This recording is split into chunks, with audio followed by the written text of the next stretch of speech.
Hey everyone, this is Nick Jeffries again, and welcome back to another episode on our YouTube channel.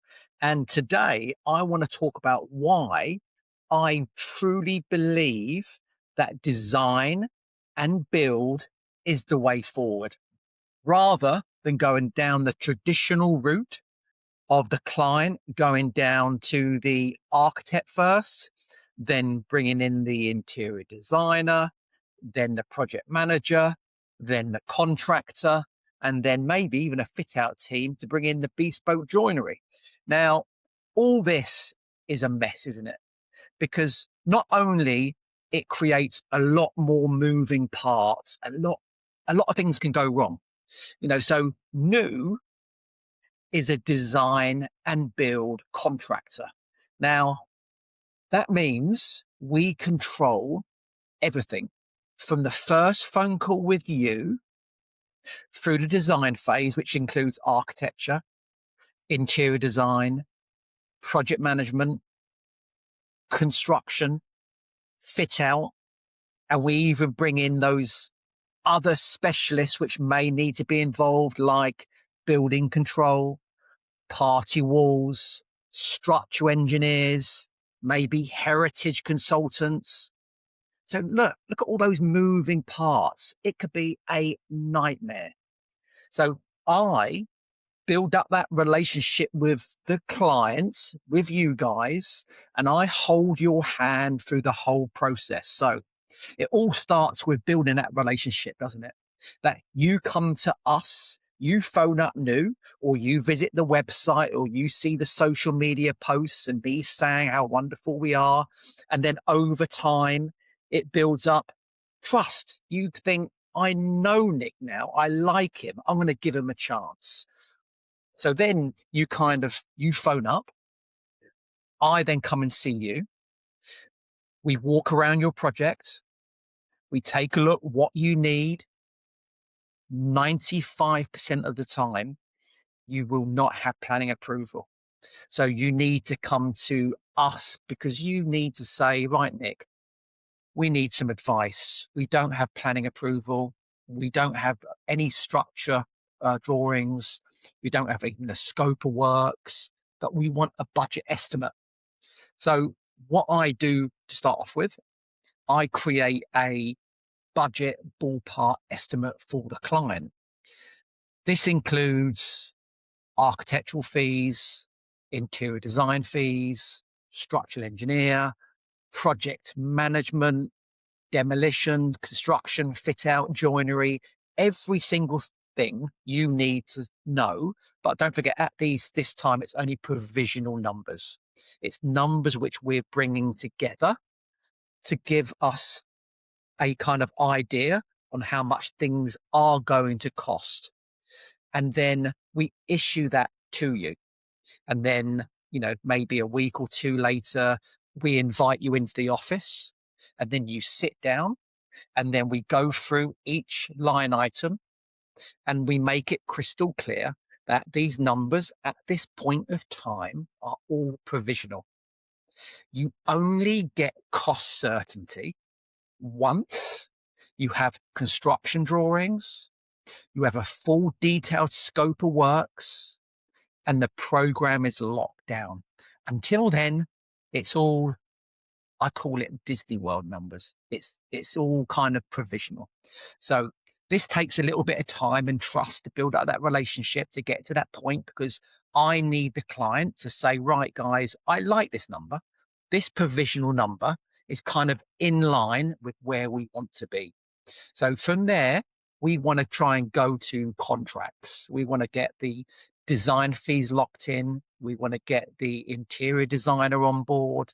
And then we want to get the client locked in on a program to start on a certain point in time in the future once we get planning approval.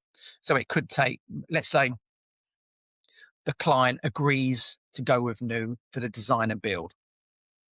We say we want a provisional start date locked in for 3 or 4 months in the future. That gives us plenty of time to get planning approval, to get the scope of works created, so we can get some cost certainty as this gets built up over time. and then we lock them in for a start date, yeah, as I said, in about 4 months' time. So all this, obviously, it's a process, isn't it?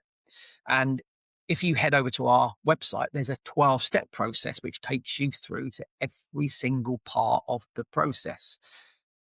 The interior designer starts, the architectural team is now working with you on the concept designs for maybe a kitchen extension, a loft conversion, pod room. That's a process that takes time. And then once they've completed that, it gets submitted. And then usually it takes 2 months to get planning approval. But during that time, the interior designer can work with the client, build up the scope of works, build up those second fix items. For instance, what flooring, what skirting, what sanitary ware, what kitchens, what lighting. There's 10,000 things which need to be locked in before we get that cost certainty.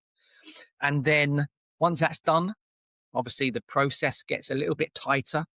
And then once planning is submitted and approved, it then goes to the structural engineer. The structural engineer can do their calculations. They can do their engineering drawings for the basement, kitchen extension, loft conversion, pod room. And then obviously it needs party walls. So the party wall surveyor gets brought in. They get given the structural drawings, the construction drawings, and then they start talking to the neighbours, because we need to get not their approval, we just need to get an agreement in place to say, hi, we're building a basement or a kitchen extension or a loft conversion, and we need to use your party walls to maybe put some steels in the party wall. So there's a thing called a party wall agreement. It can delay the project. It can't stop the project, but it can certainly delay it. And obviously, if it's a basement, it's a more significant project, and there could be more conditions involved when you sign off a party wall agreement for a basement. And then once all that is done, when we are finally ready to start, we give those drawings to the either local authority building control, or we bring in a private company to act as building control. They approve the drawings and say, yeah, they're okay. And then we can start on site. But as you say, there's a process and it takes time. It's not like a instant thing. Budget estimate, get locked in with the budget number, start the concept designs, bring in the structural engineer, get the party wall signed off, bring in building control, and then we're on site. And during that time, obviously, if it's structural works, we've still got plenty of time to work on the second fix. So sometimes we break the contract up into 2 phases: structure and fit out. Because the structure is pretty easy, isn't it? Once you get planning approval and you get the structural drawings in place, you kind of know what the costs are going to be. With the fit out, you've got all those 10,000 separate items which needs to be locked in and priced. So that does take time. So sometimes we could split it up into 2 parts of the contract: structure and fit out.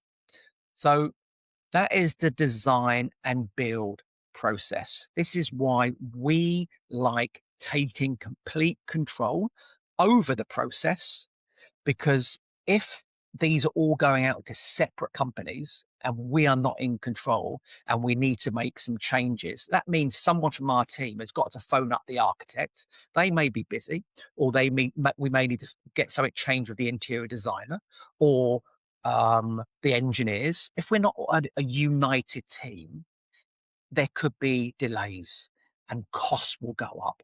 100% it will be more expensive. So this is the message I keep telling all my clients. Design and build is the way forward. Traditional route I would stay away from. And obviously architects are going to be annoyed by me saying that. I don't really care. This is what I believe. This is what New focuses on: design and build.